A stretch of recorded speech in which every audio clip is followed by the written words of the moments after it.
Welcome to the live reaction from the Wednesday night action from Feast Week, folks. Appreciate you joining us here. As you can tell, we're going to live immediately after all the SEC teams wrapping up today with Alabama getting the 95-90 win over Rutgers. Man, we'll get to it in a minute, but what a performance from Dylan Harper. Man, that was unbelievable. What a performance from Dylan Harper across the board in that one. But before we get going, guys, this reaction is brought to you by our buddies over at Prize Picks. Go to prizepicks.com and use code SECU at sign up to get $50 instantly when you play your first $5 lineup. You'd be going nuts if I said $500. But go visit our buddies over at Prize Picks. They do a phenomenal job. A lot of fun, different prop bets you can do with them. So again, go use that code SECU. But let's get right to it. First one, we got to go to the champs on this one. We got to lead off with the Maui Invitational champions. Auburn getting the 90-76 win over Memphis. Phenomenal win by Auburn. Let me pull up just so we have a visual here. Pull up the box score like we do every night. All right, so we pull up here. Let's go to the team stats first, as we always do. So look, Auburn shot 56% from the field, 33% from three-point land. This game kind of just felt like Auburn was in control. And I'd seen Memphis early in the year. They played Alabama in an exhibition. Kind of was similar to this, up-tempo. It was kind of – Memphis could never get in a rhythm. There were a lot of fouls in that game. In this game, this game was about a 12 to 16-point game. You never really felt like Memphis was going to come out and win this game. I mean, Auburn got up, 9 or 12 to nothing. Hey, people in the if you want to comment again, I'll recognize your comment if you throw it in there. But it was something like that. Auburn came out firing up 9, 12 nothing real fast, controlled the game out of the jump. It was one of the more impressive overall Maui performances from a team that I can remember. But to this game, specifically Johni Broome, guys, just doing Johni Broome things. I mean, let's look at this here. Johni Broome, 32 minutes, 21 points, 16 boards. He was out-rebounding Memphis at one point, folks, and 4 blocks. I mean, for sure, the Maui Invitational MVP did a phenomenal job. Like I mentioned, one of the more impressive all-around tournament performances from Johni Broome and Auburn that I can remember from Maui. The comeback against Iowa State, dominating North Carolina yesterday. I know North Carolina lost to Michigan State in time the other day. Then you dominate Memphis in the championship game. And the surprising part of Maui is UConn struggles there. So Auburn isn't the most talented team, and I think Bruce Pearl would tell you that. But, man, they play with an edge. Man, they do. It's a street fight. It's a street fight. It's a brawl. They play really good basketball. Everyone kind of embraces their role. Johni Broome, he's gotten even better. He's the best player in college basketball right now. It really efficient from three-point land. Look, shot 50% from 3 tonight, 2 from 4. Does a phenomenal job. Cardwell understands his role. Chad Baker-Mazzaro's kind of turned into that instant microwave that you wanted KD Johnson to be if you were an Auburn fan, but it would just, the efficiency wasn't there. The poor shot selection that we all remember from KD Johnson. Chad Baker-Mazzaro has elevated his game, and it's good to see from a guy who got a lot of flack from getting ejected with the flagrant 2 fouls. The ejection against Yale in the first round and the ultimate upset. Denver Jones has improved. Miles Kelly understands he got out of the bad Georgia Tech offense. He's comfortable. Chaney Johnson's improved. That was somebody I was worried it could take Jalen Williams' spot. Auburn's the best team in college basketball right now, folks. There's no way to sugarcoat it. The only thing I'd be concerned about if I was Auburn is probably J.P. Pegues, the transfer from Furman, who I've seen in person. I didn't think he would translate in just a true bucket getter at the guard spot from watching him play with the Paladins at Furman and transitioning that as an SEC guard. The size didn't translate. It's like, he wasn't that dude at Furman. Well, why do we think it'll translate up in the SEC overall? I think Chris Moore plays his role really well. Tahad Pettiford's a McDonald's All-American and can play well. Had the big game against Memphis. Wasn't awesome tonight, but made some key shots for him at times to not let Memphis get out on a run and make this thing close in the second half. Again, Auburn, I think best team in the country. You see 4 next to their name. There should be 1 next week if we're just calling a spade here. Memphis, I think it's an improved team, probably better than we thought Penny's team would be at this point. I remember watching them live against Alabama, like I mentioned, and it looked about like this, just sloppy at times. Auburn just came out and hit them in the mouth immediately. And I think Penny had to call a timeout when it was like 9-0 right off the bat. So really not too shocking from that perspective. I thought this was probably one of the better bets of the day. Auburn was favored by 8.5 in this one. I thought it was one of the better probably bets of the day. I took that one. I liked it. Auburn getting the 90-76 win, guys. There's not really much to say about this. I do think Auburn's the best team in college basketball right now. complete team. I mean, they got wins over Houston in the Toyota Center in the city of Houston. They got a win. I mean, they beat the crap out of Yale by 50. Let's see. I'm trying to think who else Iowa State. North Carolina looks to be pretty average. And then you got the win over a solid Memphis team that I think could get on a little bit of a run in the AAC and probably make the NCAA tournament. Memphis is better than I thought they were going to be going into the year. And I saw that in the exhibition firsthand. But no, Auburn's the best basketball team in college, the best team in college basketball with the best player. Janai Broom's even taken his game up a level, man. Just his ability to pass, his ability to hit shots from beyond the arc, obviously finishing down in the paint at the rim. I've been always a good free throw shooter, man. If that guy can stay at 70, 75% as a free throw shooter, he's a walking double-double. And you always forget he has like 4 to 5 blocks, too. Just a really good player, increasing his stock from an NBA perspective. But moving on to our next game, let's get to the one we just ended. Let's get to the one we just ended. Let me pull up the box score. We got Alabama getting the 95-90 win over Rutgers a day after the big win over Houston in an overtime victory over Houston, which was a big game. Again, Alabama's beaten Houston 3 out of the last 4 years. It's impressive because, again, Alabama gets a lot of flack. They've struggled with Tennessee the last 3 performances that Alabama can't play with physical teams. They've proved that wrong 3 times in the last 4 years from that perspective. But specifically in this game, Alabama kind of lacked energy coming out in this one, I thought. I thought last night you could tell they kind of had some dead legs. It looked a little heavy. They looked heavy. Mark Sears, they were checking him out towards the end. Again, I thought this was Rutgers, one of their better games of the season. I know they lost to Kennesaw State on Sunday, but man, I feel like you got to give the flowers to Alabama first from gritting this out against a solid Rutgers team. I'll be interested to see how Rutgers finishes in the Big Ten. But, I mean, we can't start this off without talking about Dylan Harper, right? 11 for 19, actually 0 for 3 from beyond the arc, 15 from 16 from the free throw line where he scored majority of his points, but ended with 37 points. Ace Bailey was really good as well, 9 for 18, 4 boards overall, 1 for 3 from beyond the arc, 22 points. It was really them. That's really what it was. It was the Ace Bailey and certainly the Dylan Harper show. Just you don't ever want to start off with a loser from giving them their flowers in these reviews. That was just an impressive performance. I did think the officiating did not allow any flow to it. It was almost like, look, Dylan Harper's a really good player, but you couldn't almost breathe on him. And he's really good at anticipating fouls and acting like, anybody's played basketball. Everybody used to do that to an extent. Some more than others. We all remember that guy. But I feel like he does a good job initiating the contact and getting the fouls right. I mean, again, 16 attempts, really good free throw shooter, 15 for 60, like I mentioned. Just a phenomenal performance from Dylan Harper, especially after last night. I mean, what did he go for? 38 last night against Notre Dame in the overtime win? But, I mean, Rutgers is going to have a shot every night because of those two guys, and specifically Dylan Harper, 2 phenomenal freshmen. For Alabama, I mean, Mark Sears, again, quietly puts up 20 points. Now, granted, he had some really bad turnovers. It felt like about 4 or 5 off the top of my head in the first half. The turnovers were the big thing for Alabama. Let's call it space fade. We'll get to that in just a minute. I want to look at some other guys. Mohamed Diabate, just doing Mohamed Diabate things, was big in the Houston game last year. People nationally remember him for having the big second-round game against Grand Canyon last year in the NCAA tournament, got some big boards. 10 points, 9 rebounds, just doing Mohamed Diabate things. But last night, I think he had 40 blue-collar points. It's a data system, Alabama tracking system they keep up with. I think it was like a program record. Phenomenal job. I thought Jaron Stevenson came into his own where he had made a three-point attempt going into this one. He made 2 for 3 from beyond the arc from the field as well. Grabbed 4 rebounds, made some clutch free throws at the end. He was 4 for 4. I thought this was Jaron Stevenson's best game. You got to think with Chris Youngblood coming back in conference play, guys. Remember that. The AAC Player of the Year with Nellie Davis last year coming over from South Florida. Had tightrope surgery, got hurt in fall practice.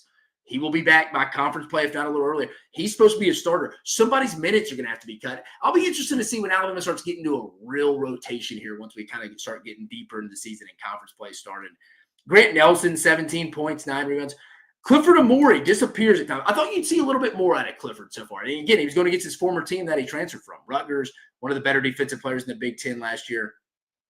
Picked up a lot of key fouls against Harper. That's who they were kind of initiating. They'd go after him. LeBaron Filan, as good as he was against Illinois, it looked a little big. It looked a little too big for him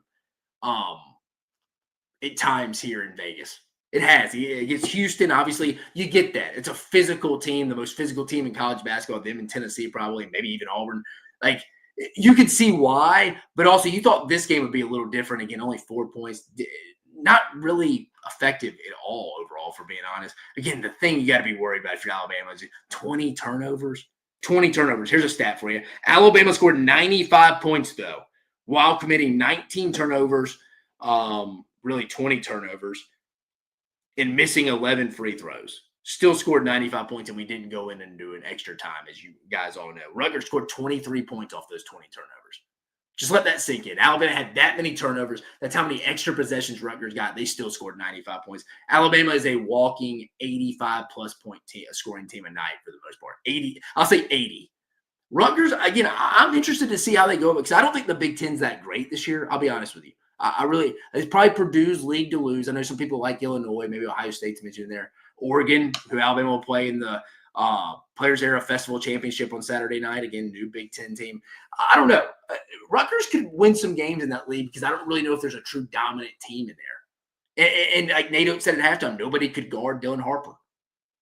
Just unbelievable performance from him. But Alabama does advance to the championship game to face Oregon on Saturday night. Remember, this tournament's off the next 2 nights. Today's Friday, Thursday, and Friday. They'll be off. I guess having Thanksgiving in Vegas. Sure, they'll have some shoot-arounds as well. But let's move on from that perspective. Next game, next big game. Well, let's go to the Aggies. Let's go to Texas A&M getting the 77-73 win over the Creighton Blue Jays and Greg McDermott squad. Pull it up there so you have a visual. Yep, 77-73. Creighton went a little run to take the lead in the fourth. At halftime to be up 4. Sorry. A&M, you were worried if they're going to lose another game in the second half like they've done against UCF, like they did against Oregon yesterday. Like it's like, man, are they really going to close this out? They even in a win, they closed out bad. They got a late foul late, I think, by Solomon Washington. They got a steal late, and they could have ran out the clock. He goes and he does score, give them another chance to have the basketball. I mean, it's typical. Death, taxes, and Buzz Williams and Texas A&M are going to come out of the gates a little slow, but they're going to have their run in conference play that they're going to go build their resume on. That until I see otherwise, I can't believe differently. That's what I think is going to happen. This was a big win for them, though. This was a massive win for them in regard to that. Who will they play next? I think I have to go look at the bracket right when we get out of here, guys. I think they may play the winner of this Houston. I think they probably play the winner of this Houston Notre Dame game, right? Or Rutgers, who Texas A&M will play. Because Alabama plays Oregon. It's somebody. Conversation for another time, though. But I thought typical A&M game. I mean, let's go to the team stats here. Typical A&M game here. They're never going to shoot well from the 39%, 21% from three-point range. That's about normal for A&M. They're going to out-rebound your ass by 11 right there. That screams A&M. Turnovers are never a lot for them, but they do force a lot. There you go, 15 points off turnovers. They both had 12. Largest lead again. Nobody ever got a double-digit lead. This was back and forth. Typical A&M game. And I'll be honest with you, I don't think Creighton's very good right now, guys. I know Ryan Kalkbrenner can do Ryan Kalkbrenner things, but he only had 9 points and 10 rebounds. I mean, he almost had a double-double. Don't get me wrong, but 9 points from him. I don't think Creighton's very good. This is their third loss in a row. Got blown out by Nebraska at home. Lost yesterday in Vegas and lost today to Texas A&M. I mean, I really just don't think Creighton is that good of a basketball team right now. San Diego State took it to them yesterday. And they got some tough games coming up. I know it's an SEC channel. Just want to bring that up. They play Alabama in a couple of weeks in Coleman Coliseum. But, no, I thought overall wasn't pretty. I mean, it wasn't pretty. But A&M needed this. They couldn't have lost it. Both teams really needed this. Again, I mean, you got Creighton sitting at 4-3 now. A&M at 5-2 with the win. Zurich Phelps is really not their night. 2 for 15 from the field. It's almost a little bit like, Zurich, it's not your night, man. Just give it to Wade Taylor. And I even think sometimes it's too much of the Wade Taylor show. But again, it's a typical A&M kind of muck it up, ugly, pull you in the mud with them. Let's see how you can react. Creighton didn't really like that, but they played with them. A&M gets a chance to finish off 2-1 as they get back to action on Saturday. Opponent to be determined, like I mentioned. It's either Rutgers or the winner of this Houston Notre Dame game because they're flip-flopping pools. So they lost the losers bracket. It may be because it's probably going to be San Diego State, Rutgers, Bama, Oregon. Yeah, and I bet it's A&M versus the winner of Houston, Notre Dame, which we'd assume maybe Houston. I think A&M and Houston already had an exhibition. I may be wrong. Correct me in the comments. Somebody knows. But A&M gets the 77-73 win. Not the prettiest of games. It really wasn't. But again, when does A&M ever really play real pretty games? This is kind of their philosophy. But if I'm an A&M fan, I want to see faster starts, man, at the start of the season. Like what is the reason? It's been 3 years in a row, going back to 2 years ago, where they finished last in the Charleston Classic, where they went 0 for 3. Last year, slow start. This year, choking away leads, double-digit leads with 10 minutes left, and you played pretty well the first 30 minutes. Something's got to change a little bit from that perspective. But A&M getting the 77-73 win. Checking out some other scores around the league. I thought South Carolina and Oklahoma got 2 pretty big wins. I got Oklahoma getting the 79-77 win over an undefeated Providence Big East team. Let me share the screen there so you can have a visual as well. Again, I thought this was Oklahoma impressed me a little bit. Do they have a superstar? No. I mean, as you can see, Jeremiah Fears led them in points. Sorry, Kobe Elvis and Jeremiah Fears are the 2 dudes you're going to trust night in, night out with them. But they don't really have a superstar. And that's fine. That's fine. Once they get into conference play, it'll be interesting. But I thought they had to have this one. This was the first team I think they played all year with a winning record that Oklahoma's played. Again, that's why I had them in 16th for the last 2 weeks in my power rankings, because they haven't really played anybody. I think Porter Moser, one of the more underrated coaches in the league, they just don't invest a lot of money in NIL to go get really good players, and you have to be able to spend money to win basketball games and make a profit, really, in today's college basketball and college athletics, really in general now. But Oklahoma's not really invested in money, so I think Porter Moser is doing what he can do. I think he's got good philosophies, good sets. I like Porter Moser as a coach. Just not a lot of talent there, really. There's no real dudes. Again, Jeremiah Fears is fine. Kobe Elvis is fine. Those are the 2 dudes we were expecting. Overall, I don't know how to feel about Providence. I need to go back and watch this game. Thought they were okay. Probably be a middle of the pack Big East team. But Oklahoma, 51% from the field, 36% from the three-point range.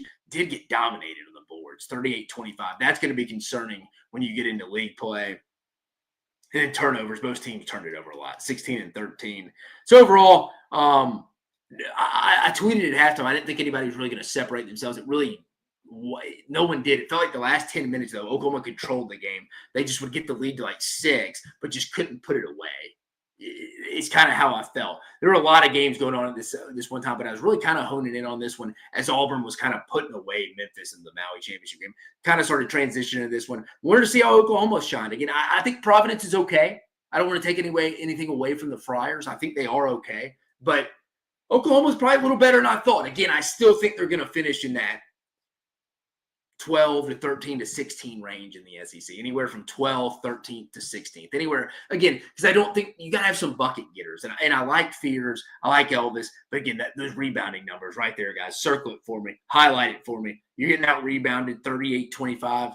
Concerns me a little bit. I mean, but the Big East is a physical basketball conference, and Providence brings that as well. But I think this was a big win. Big win for Oklahoma here, getting the 79-77 win. Let's stop sharing it here. Let's bring up South Carolina for you. And then South Carolina getting the 70-60 win in the consolation game over Virginia Tech, Virginia Tech is now dropped to under 500. They are 3-4. So it's not some phenomenal win. And it was a pretty ugly game. Let's call a spade a spade.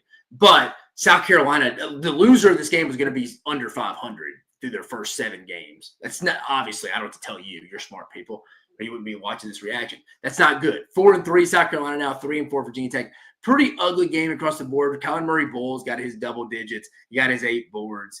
And then Jamari Thomas after that, and Morris Ugaseka was impressive. Zachary Davis off the bench. Right after Colin Murray Bowles, it would probably be Ugasek and Zachary Davis really stepping up, would probably be outside of that. But again, a low-scoring game.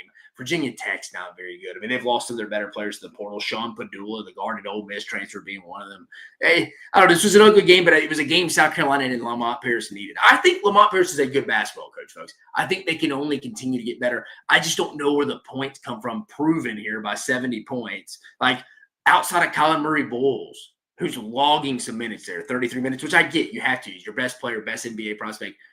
outside of him, who's scoring consistently? Miles Studi just can't do it yet. Jamari Thomas was okay at 9, but 2 for 7 from beyond the arc. And like you said, you got to go Ugasak and Zachary Davis. But is that but off the bench for both those guys combined for 24 points? Can you expect that every night? I don't think you can. You're just putting a lot on Colin Murray-Bowles' shoulders there is what I'm really saying from that. See, I mean, both teams, 44%, that's fine. 39%, 34%.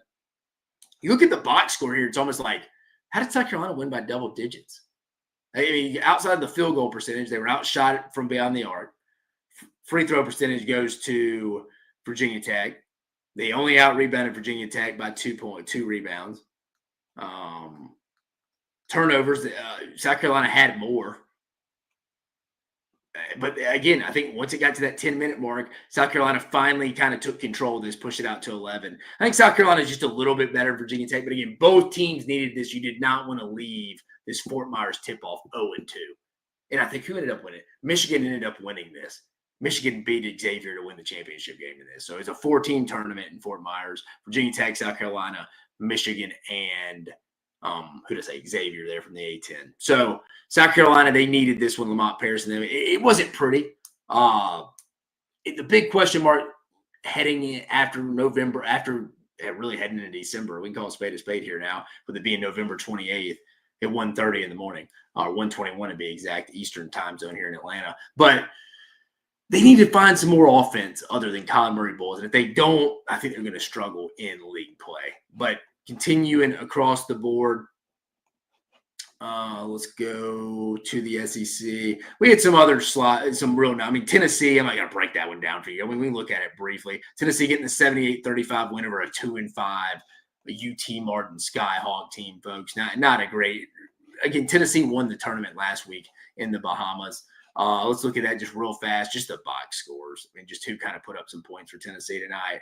I mean, you're always going to take Felix Okapara, the Ohio State transfer, 10 points, 11 boards over anybody. I mean, you're always going to take that double-double. Sakai Ziegler with 11. Chaz Lanier looks like he's coming. What was he? I mean, he took a lot of threes tonight, 4 for 13. I didn't see any of this game. I kept checking it on Twitter. It was a blowout right off the bat, but the Skyhawks aren't again. So 18 points. He really got that off just attempts alone, but he couldn't. Again, I'm sure he cooled off a little bit, left that in the Bahamas, but he was on fire in those 2 games.